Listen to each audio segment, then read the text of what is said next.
ስላሴ ትትረመም ወትትነክ ስላሴ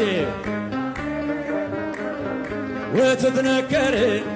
ስላሴ ትትረመም ወትትነከር ስላሴ ትትረመም በስም ሶስት ሲሆን እንዲሁም በአካል በግብርም ሶስት ነው ያለ መቀላቀል ፍጥረትን በመፍጠር በአምላክነት በባህርና ደግሞም በመንግሥት አንድ አምላክ ነው እንጂ አይባልም ሶስት ስላሴ ትትረመም እጃችሁ